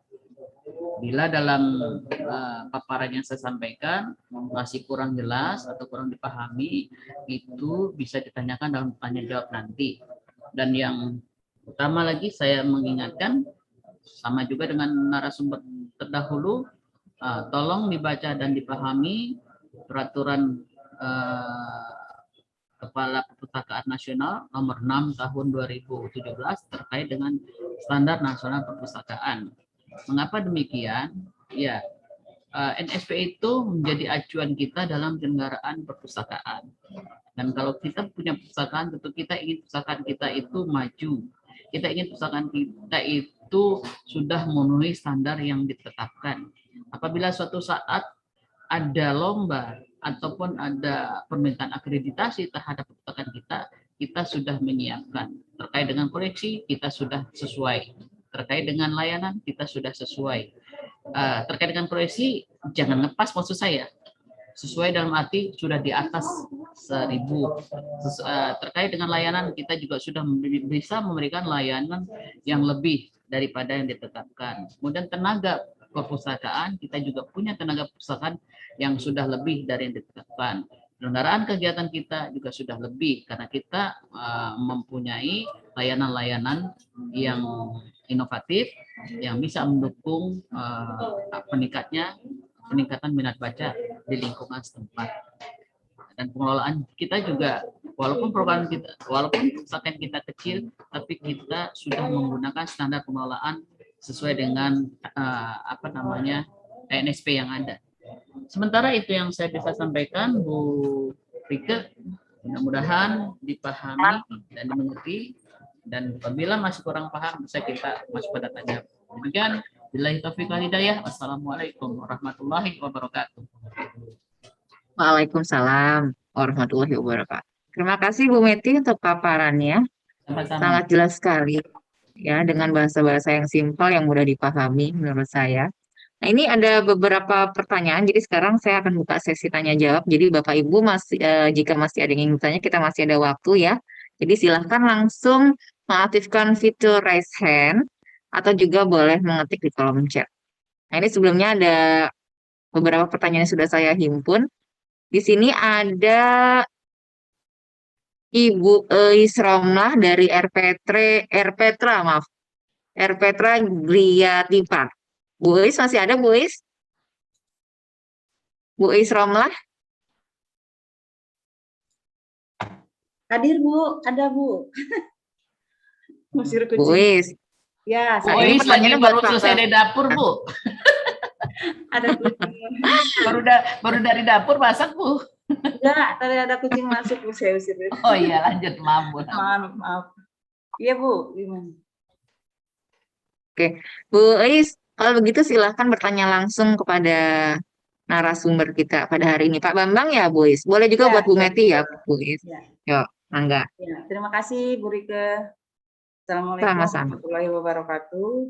Misalnya, Ya, saya mau bertanya, Pak. Ini kebetulan di daerah kami ini banyak sekali ibu-ibu atau orang tua yang menyumbangkan bukunya. Itu ada komik, ada ya macam-macam lah gitu. Nah, ini kan udah kita klasifikasikan, Pak, kasih tanda dan segala macam. Nah, untuk penyimpanannya apa disatukan dengan yang dari diskursif atau dipisah? Itu dalam penyimpanannya. Kalau klasifikasinya kan udah jelas ya, ada 100, 200 kayak gitu. Cuman kalau untuk penyimpanannya apa disatukan dengan yang dari diskursif, kemudian di dalam penjumlahan total koleksi buku yang ada di perpustakaan ini dijumlahkan total atau dipisah juga gitu. Kemudian yang ingin saya mungkin Mas sedikit masukan juga mungkin atau permohonan atau apa yang saya kurang tahu nih. Bagaimana administrasi untuk pelaporan setiap bulan, setiap minggu atau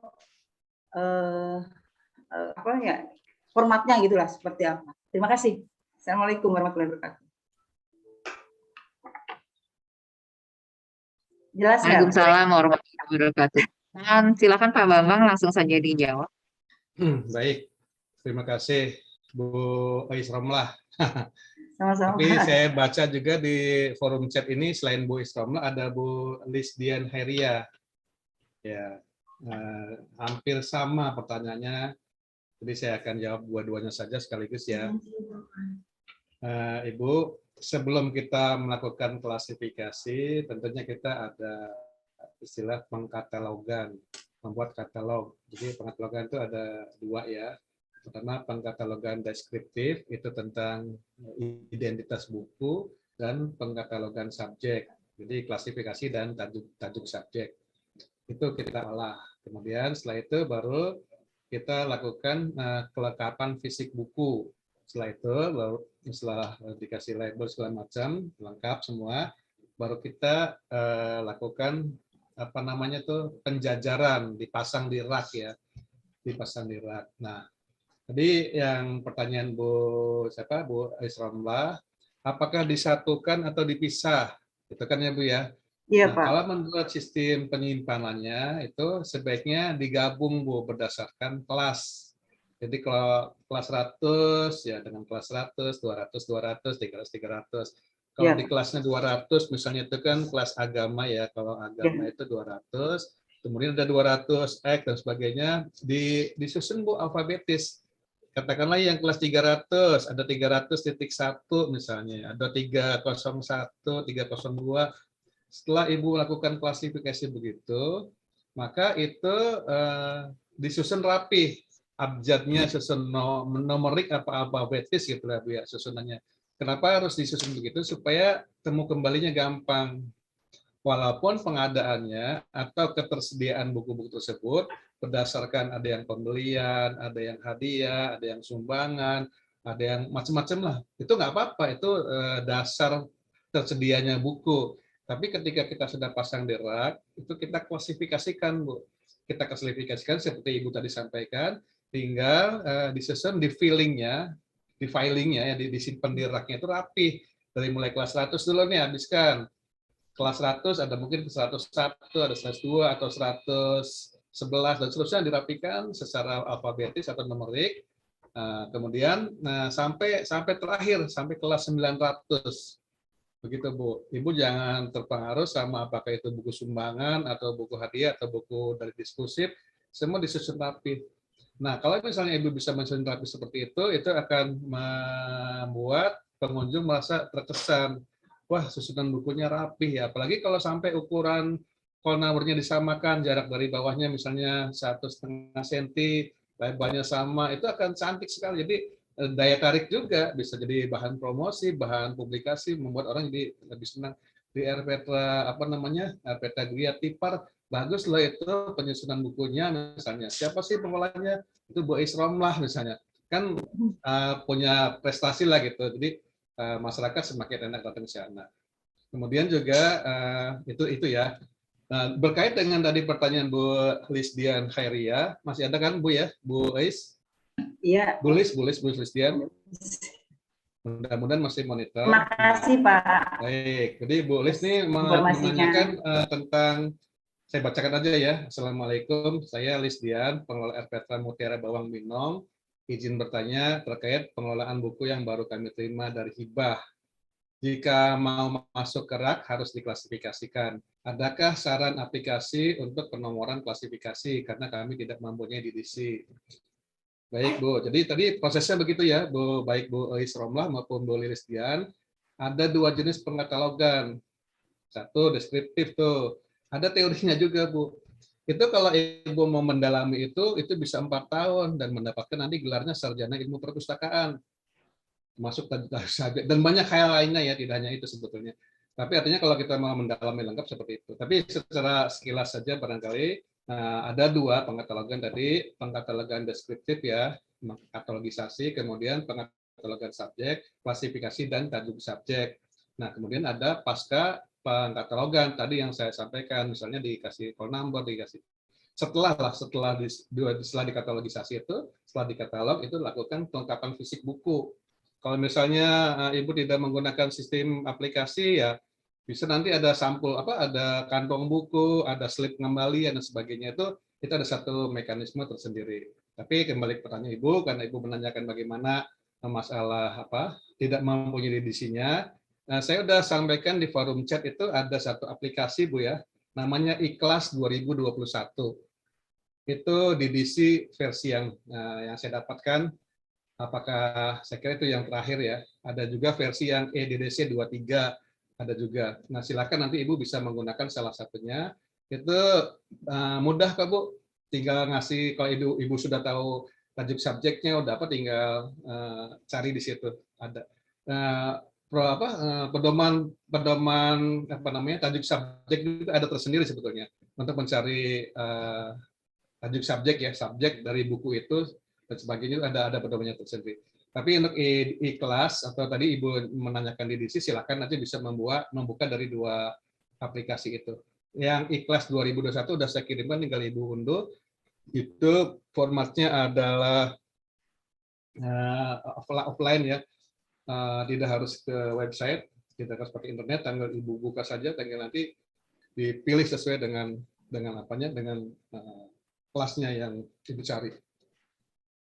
Itu saya kira sementara. Jadi gini, pengkatalogan tadi udah 2, kemudian tujuannya sendiri adalah itu pengkatalogan ini membantu pemakai perpustakaan memperoleh informasi yang cepat, tepat, dan melalui pengarang, judul, dan subjek. Jadi mau mencari dari subjeknya pengarang bisa, dari judul bisa, atau dari subjek dari itunya sendiri bisa. Gitu Bu, itu ada satu diklat atau pendidikan formal tersendiri. Kalau Ibu nanti mau mendalami itu lebih bagus ya. Saya senang sekali kalau Ibu sampai bisa mengikuti sampai detail. Tapi setidaknya untuk pengetahuan dasar saja bahwa ada beberapa tadi pengkatalogan deskriptif itu untuk mengatakan deskripsi buku, ukuran buku dan sebagainya. Nah, kemudian tajuk subjek, kemudian pemasangan kelengkapan fisik buku, kemudian pemasangan di rak pilingnya. Ya, itu barangkali Ibu kurang lebihnya, atau ada lagi yang mau disampaikan, silakan. Terima kasih. Assalamualaikum warahmatullahi wabarakatuh. Bu, terima kasih Pak Bambang. Ibu Dia monitor sudah terpuaskan dengan jawaban Pak Bambang ya? Sudah Bu. Sudah Bu. Oke. Bu, Ya, siap. mau tanya lagi boleh nggak? Bu Dian? Ya, izin mau nanya lagi boleh Bu? Bu Dian ya, masih Bu Dian ya? Iya, masih. Gini Bu, Ayo. kan terkait, kita kan sering banget mendapati buku yang rusak. Itu ketika buku rusak itu harus perlu weeding book nggak Bu? Kayak maksudnya dipisahin terus kita masukin ke gudang atau dikemanain ya Bu? Oke. Silakan Pak Bambang mungkin bisa langsung. Ya, saya bantu berbagi ini aja ya, diskusi aja. Jadi pada prinsipnya buku yang mau kita layankan adalah buku yang kondisinya lengkap dari segi konten isi ya. Baik itu bukunya terlibat atau apa itu nggak masalah, yang penting isinya lengkap. Tapi kalau misalnya ada satu bab atau ya itu hilang ya memang harus dikeluarkan dari rak. Tapi kalau misalnya bukunya nggak ada dan ibu tahu ada bisa dilengkapi dengan cara lain, ya dengan kondisi yang darurat ya Bu ya, namanya darurat kan, yang penting untuk memenuhi kebutuhan pemustaka bahwa kontennya tidak berubah sesuai dengan bukunya, tapi dalam bentuk lain misalnya. Contohnya gini, misalnya ada 2 eksemplar buku, yang satu babnya hilang, sobek, entah kemana gitu ya. Nah, tapi di buku lainnya masih ada. Ibu bisa kopikan buku yang lainnya itu, Ibu sisipkan di situ dan diperbaiki koleksi yang rusaknya. Itu bisa untuk kembali seperti utuh gitu. Ya, dengan catatan tadi tidak mengurangi substansi, kontennya tetap ada ya. Tapi kalau memang sudah ada, sebaiknya nggak usah dilayankan, nanti membuat orang bingung. Atau sampaikan ke siapa ya, misalnya ini kebetulan dari Sudin, sampaikan ke Sudin, Bu ada yang rusak bukunya, mohon diganti atau apalah.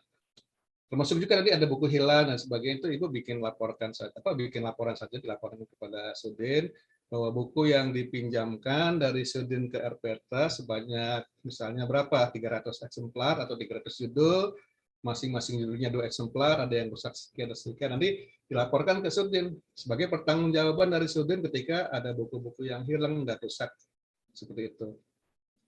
Nah gitu Bu, jadi nggak usah khawatir.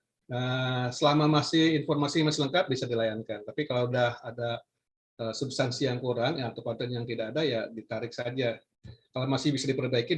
Kalau nggak bisa diinventarisir, nanti disimpan, dikembalikan disimpan sama ibu lebih baik. Nanti suatu saat bisa ada pemeriksaan atau dari tim Sudin datang untuk mengecek buku-buku rusaknya.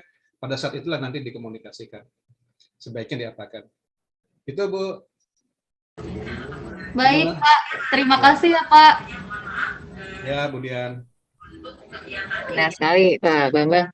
Betul, jadi Mbak Dian, kalau memang misalkan ada buku-buku yang rusak dan nilainya memang sudah tidak bisa dilayankan lagi untuk masyarakat, maka Bu Dian dan teman-teman yang lainnya juga sama, ini buku-buku tersebut bisa diinventarisir, dicatat, termasuk juga buku yang hilang. Nanti ketika Sudin Pusip melakukan monitoring ke lapangan RPTRA TBM atau Kelurahan Kecamatan, nanti bisa diinformasikan kepada kami. Bisa, kita kan bisa memutar koleksi atau mungkin menambah gitu.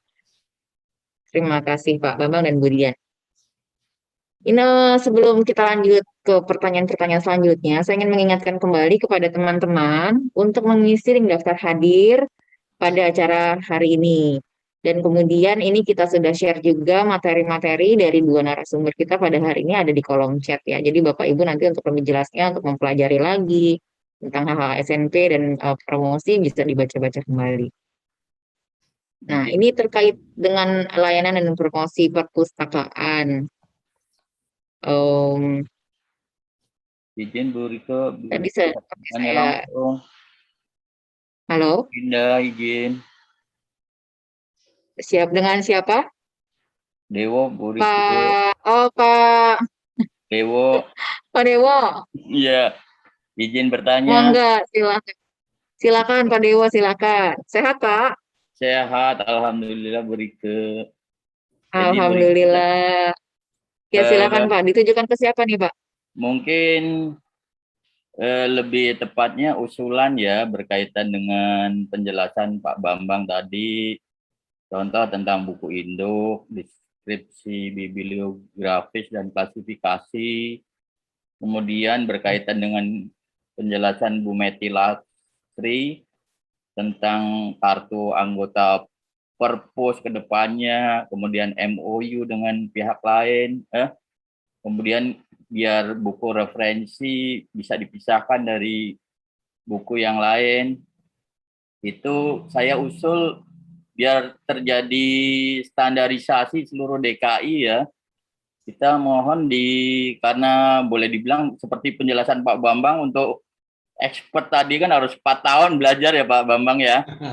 Jadi karena hampir rata-rata kita tidak ada latar belakang pendidikan perpustakaan mungkin bisa dibantu dengan disiapkan form-form dari Dispusip, contoh standar buku induknya seperti apa, kemudian nanti form untuk MOU dengan kerjasama dengan perpustakaan lain atau pihak lain, kemudian form mengenai kalau ke depannya jadi ada kartu perpustakaan, jadi hal-hal yang teknis untuk administratif mohon disiapkan oleh Dispusip. Jadi nanti biar terstandarisasi seluruh perpustakaan, apalagi menjelang akreditasi kan ya ke depannya. Gitu aja Bu Rika, makasih. Jadi masukannya itu tadi disiapkan dari Dispusip untuk jadi terstandarisasi seluruh perpustakaan di DKI. Begitu saja. Makasih. Assalamualaikum warahmatullahi wabarakatuh. Waalaikumsalam warahmatullahi wabarakatuh. Terima kasih Pak Dewo. Iya, tadi terkait dengan promosi, mungkin Bu Meti bisa menjawab dan menanggapinya, diikuti Pak Bambang. Silakan Bu Meti. Baik, sebelum Pak Bambang nanti juga bisa menambahkan, pertama sekali saya mengucapkan terima kasih kepada Pak Dewantoro dari RPTRA Pulau Indah. Saya kebacanya Pondok Indah nih Pak dari sini. Rupanya Pulau Indah. Depannya aja. Nah, jadi usulan Bapak itu akan menjadi perhatian kami karena ke depan pun perpustakaan DKI Jakarta akan meluncurkan layanan satu kartu. Artinya satu kartu bisa digunakan di semua perpustakaan. Perpustakaan apa? Perpustakaan 5 wilayah kota dan provinsi. Nah, ke depan kalau memang itu memungkinkan juga kartu yang satu itu juga bisa berlaku di RPTRA, itu sangat cukup alhamdulillah. Jadi ke depan kita sudah pikirkan seperti itu. Dan benar kata Bapak, memang harus ada standarisasi terhadap semua perpustakaan yang ada di RPTRA. Memang kami akui bahwa standarisasi yang ada saat ini baru standarisasi soal koleksi, Pak. Jumlah koleksi, karena kami memposisikan RPTRA itu sebagai perpustakaan kelurahan. Oleh karena itu, ini aja Pak, posisi di dalam undang-undang tadi. Karena kalau kita bicara RPTRA masuk mana itu kan jadi gitu. Tapi kami memposisikan RPTRA itu masuk pada posisi perpustakaan kelurahan, walaupun belum sempurna. Tetapi pada waktu lalu, ketika kita mengikuti kegiatan lomba perpustakaan kelurahan, yang kita munculkan itu adalah semuanya RPTRA, dan alhamdulillah yang juara pertama itu di tingkat DKI adalah dari RPTRA sebagai perpustakaan kelurahan itu. Nah, terkait dengan standarisasi tadi, terkait dengan kartu keanggotaan, bahkan koleksi, bahkan MOU, itu nanti bisa kami terima usulannya Pak. Tetapi sebenarnya kalau MOU itu karena kalau hanya draft modelnya seperti apa, kami bisa menyiapkan itu. Namun biasanya Pak, kalau kita melakukan kerjasama dengan pihak lain, dia juga punya bentuk-bentuk sendiri lagi yang disesuaikan. Jadi sebagai contoh, kita melakukan MOU dengan pihak A, oh kami bentuknya seperti ini, tidak begini. Tentu harus ada pembicaraan dulu antara kedua pihak, MOU yang bagaimana diinginkan agar sama-sama menguntungkan. Tetapi kalau mungkin yang dimintakan draft kas saja, mungkin bisa juga kami siapkan. Tetapi pada dasarnya MOU itu adalah kesepakatan kedua belah pihak tentang isinya ataupun bentuknya. Itu pernah kami alami ketika kami buat MOU dengan Andri. Andri punya format seperti ini, kita seperti ini, kita berbicara bagaimana yang seharusnya.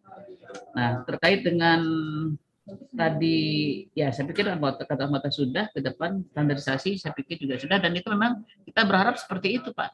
Jadi tidak namanya RPTRA, namanya perpustakaan kelurahan, tapi kok beda-beda kan gitu Pak. Jadi ke depan itu memang harus, memang akan menjadi pikiran kami untuk kami siapkan hal-hal yang terkait dengan kemajuan RPTRA ke depan. Dan saya pikir seperti itu. Termasuk juga Bapak sampaikan tadi bentuk laporannya seperti apa. Karena laporan itu ada laporan harian, ada laporan tahunan. Nah, semua laporan itu dimasukkan untuk selain kinerja dari perpustakaan itu juga kita mengevaluasi perpustakaan itu selama 1 tahun. Majukah, mundurkah, mana-mana koleksi yang sering dipinjam, mana-mana koleksi yang tidak sering dipinjam, mana-mana koleksi yang menarik, mana-mana tidak menarik. Itu. Apakah ada komplain masyarakat terhadap koleksi yang ada di RPTRA tersebut? wah ini tidak cocok karena begini, itu juga menjadi perhatian kami, dan tentunya ujung tombak kita di sini adalah pengelola RPTRA.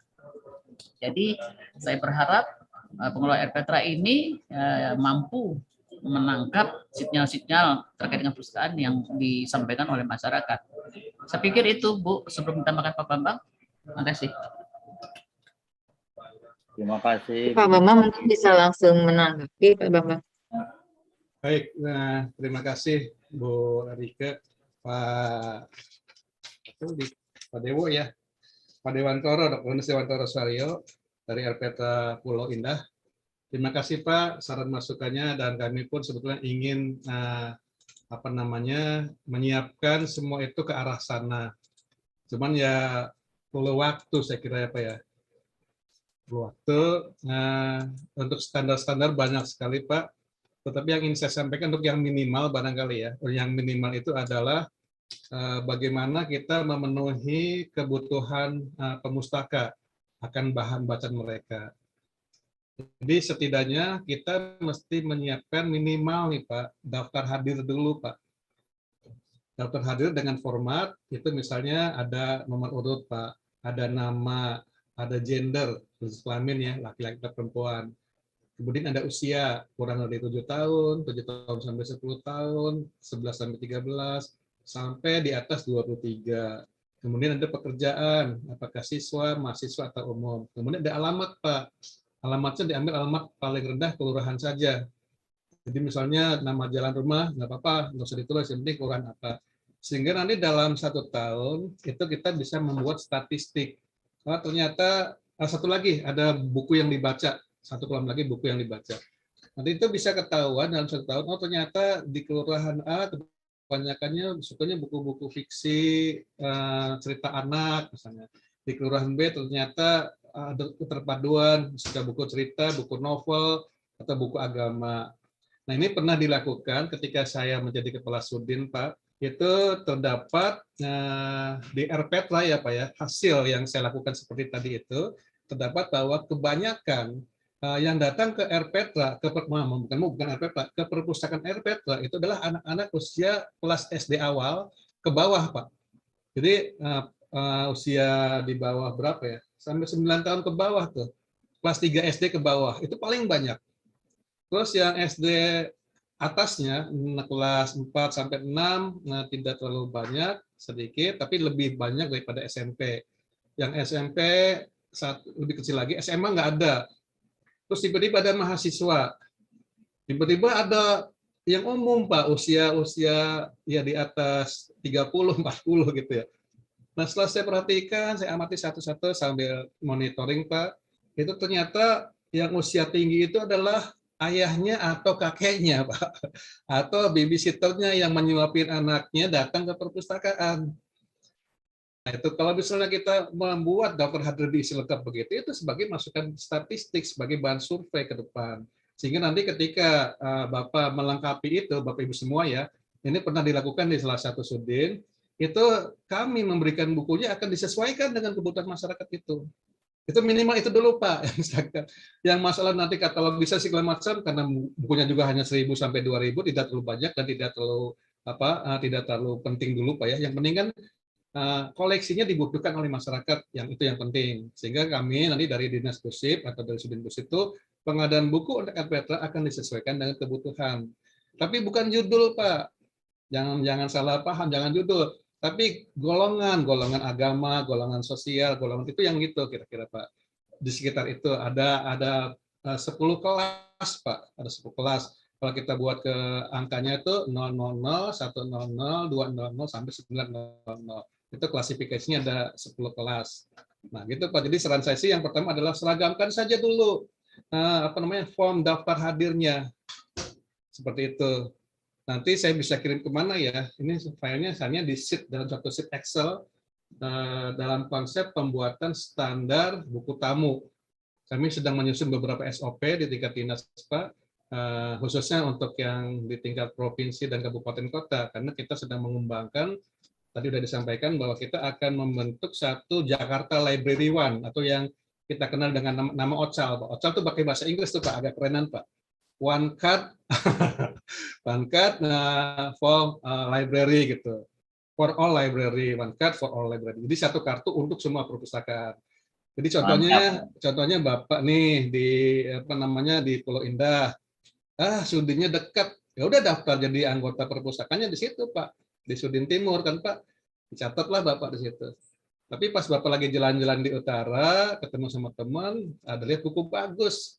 Tapi adanya di utara. Bapak datang aja ke perpustakaan Jakarta Utara dengan kartu anggota yang sama. Tapi mungkin malah kartu anggotanya pun visual, Pak, pakai QR code. Tidak pakai kartu kayak ATM, tidak lagi. Nanti tinggal dibaca sama barcode scan, pembaca barcode itu, Pak. Nah, udah Bapak terdaftar anggotanya di perpustakaan Jakarta yang terintegrasi tadi. Bapak bisa pinjam buku di situ di utara. Bukunya bisa dibawa pulang. Sampai Jakarta Timur Bapak bisa selesai. Kemudian Bapak pergi lagi, udah ini udah harusnya kembali. Bapak ada di barat. Ya udah aja kembalikan ke Sudin Pusat Jakarta Barat. Atau ada yang di provinsi. Di Jakarta, Pak, di mana perpustakaan itu sudah terintegrasi dalam satu kegiatan yang namanya OTSAL. Nah, itu baru di tingkat provinsi dan kabupaten kota, Pak. Ada keinginan sih se-Jakarta termasuk RPtra, tapi kan tidak mudah ya, Pak ya. Karena itu teknologinya juga perlu banyak, ada komputer, ada barcode, banyak. Sehingga yang perpustakaan besar dulu yang kita coba kembangkan. Tingkat provinsi nanti kita akan dapat gedung baru, Pak, di Cikini itu gedung perpustakaan provinsinya akan direhab dan dalam proses insya Allah akhir tahun sudah selesai gedungnya, tahun depan baru kita akan dilakukan layanan diaktifkan begitu, Pak. Itu akan mulai dengan cara tadi dengan OTSAL, one card for all library gitu. Keren, Pak, nanti Pak bisa dimati. Bapak bisa bangga sebagai warga Jakarta. Katakan kita berkolaborasi bagaimana memajukan kotanya dan membahagiakan warganya. Itu kita lakukan bersama-sama secara kolaborasi semua unsur semua pihak, Pak. Itu, Pak, mudah-mudahan niat baik kita semua ini bisa Allah izinkan dan Allah kabulkan dan dimudahkan untuk memperolehnya. Itu, Pak, barangkali Pak Dewantara. Terima kasih, Pak. Ya, sama-sama, Pak. Iya. Sudah jelas ya, Pak Dewo. Ya, terima kasih Pak Bambang, Bu Meti. Ini saya mau ke Bu Meti dulu nih, Bu. Tadi saya menarik sekali tentang paparan Ibu untuk promosi bahwa kita perpustakaan harus salah satu bentuk promosinya adalah mungkin bisa saja akan mengadakan award ibarat kata gitu ya, Bu ya. Jadi yang terbaik misalkan pengunjung terbaik, pemustaka terbaik, siapa yang paling sering pinjam buku atau membaca buku ya, dan nama-nama itu diletakkan mungkin kalau secara manual itu diletakkan di mading kalau kita ya di papan pengumuman. Nah, kalau sekarang ini pandemi karena kita dilarang berkumpul dan kebetulan RPtra ditutup, pustakaan kelurahan kecamatan juga mungkin pengunjungnya sedikit, begitu juga dengan TBM. Berarti kita harus melakukannya melalui ini ya Bu Meti ya, mungkin media-media sosial ya. Halo. Halo. Halo, izin Bu Meti. Iya. Iya. Nah, itu kemudian saya juga tertarik bagaimana Bu Meti mungkin mohon arahan untuk menyampaikan koleksi. Jadi isi buku atau koleksi yang ada di rak buku perpustakaan untuk bisa diketahui oleh pengunjung sebelumnya atau pengunjung yang akan datang gitu, Bu.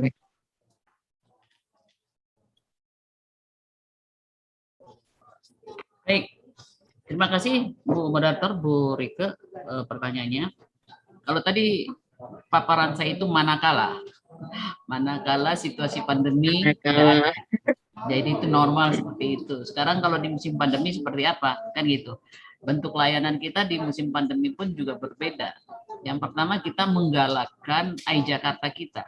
Yang paling tepat itu kita punya dua perpustakaan, satu perpustakaan konvensional yang ada di 5 wilayah kota dan provinsi, dan satu juga ada perpustakaan digital. Nah, perpustakaan digital ini namanya iJakarta yang sistemnya sama dengan perpustakaan konvensional. Kita bisa pinjam buku, kita bisa baca buku, dan dikembalikan setelah sekian hari. Sama persis, konvensional seperti itu. Jadi yang kita dorong sebenarnya untuk saat pandemi, pertama adalah bagaimana masyarakat DKI Jakarta memanfaatkan iJakarta sebesar-besarnya. Bahkan juga ada iPerpusnas. Mungkin ada I lain lagi. Tetapi barangkali di sini ada dua, bisa iJakarta dan juga bisa iPerpusnas. Itu untuk perpustakaan digital. Bagaimana dengan perpustakaan konvensional di kala pandemi seperti ini? Apa yang kita lakukan seperti itu? Kalau terkait dengan promosi, saya belum terkait dengan pemanfaatan koleksi. Kalau terkait dengan promosi, pertama, apapun yang bukan apapun, maksud saya buku-buku itu, saya sudah menanukan itu di tempat saya yang lama. Setiap buku itu dibuat sinopsisnya, dibuat hal-hal yang menarik dari buku tersebut, kemudian covernya juga diambil. Nah, cover dan sinopsis itu ditayangkan di Facebook dan di Instagram. Dan ada satu lagi yang buku itu diceritakan kembali, bukan diceritakan kembali. Ada perpustakaan kita ataupun PJP kita membaca buku cerita. Ada istilahnya apa tuh Bu, e-book, audiobook. Nah, kita banyak melakukan audiobook seperti itu. Jadi itu setiap hari berganti dan itu juga bisa dilakukan di masa pandemi seperti itu untuk memperkenalkan koleksi-koleksi baru yang ada di tempat kita. Seperti itu. Kita buat sinopsis, kita tampilkan, dan kita juga lakukan bercerita audiobooks, kita tampilkan setiap hari. Apalagi ada buku-buku yang memang sedang banyak digemari terkait dengan buku anak-anak dan buku remaja. Yang ketiga, terkait dengan pemanfaatan koleksi.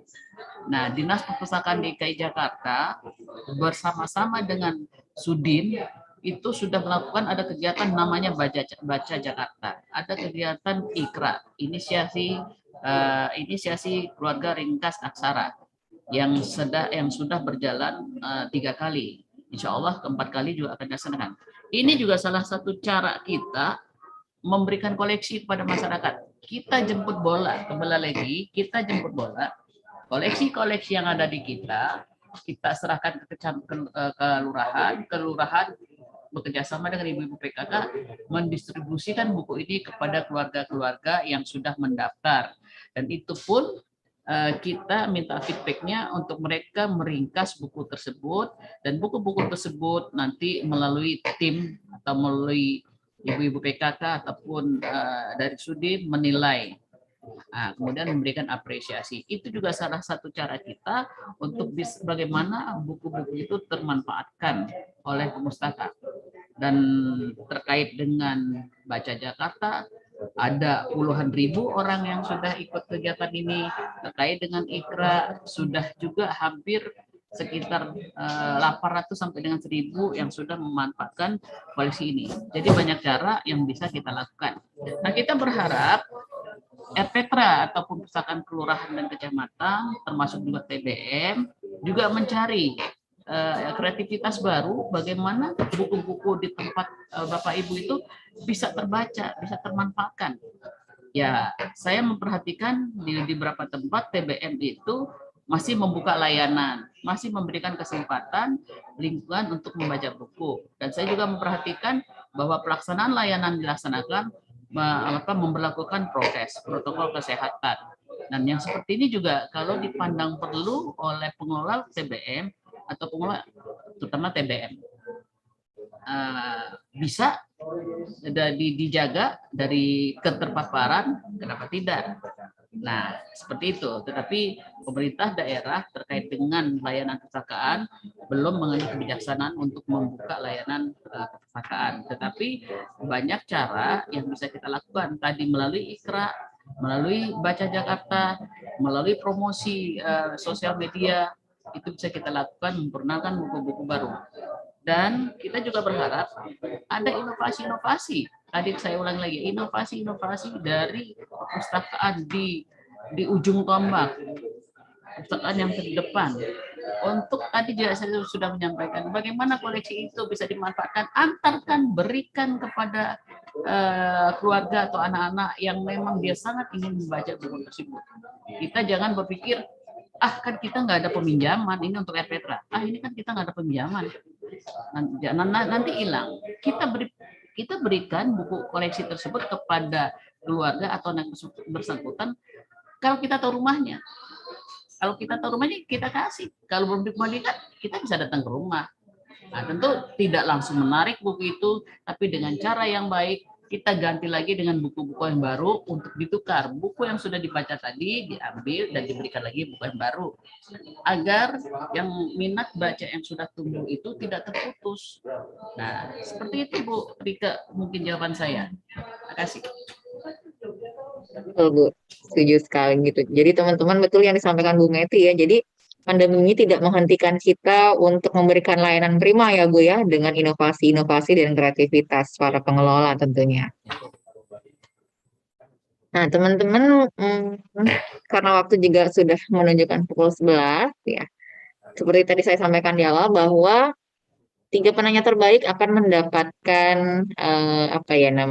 kenang-kenangan dari Sudin Pusip, dan ini sudah ada 3 penanya terbaik. Nanti kita bisa chat melalui personal saja. Ini teman-teman, kebetulan teman-teman RPetra sudah tergabung di grup RPetra semua ya Bapak Ibu ya.